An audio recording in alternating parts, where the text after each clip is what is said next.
let's make some dinner.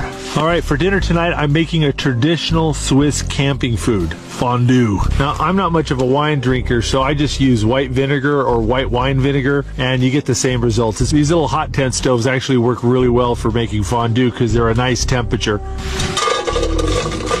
Just want to add a little bit of cheese at a time. Don't throw it all in at once. Nice.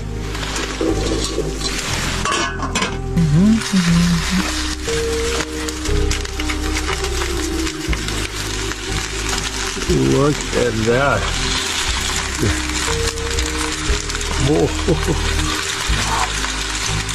Oh, that's so good.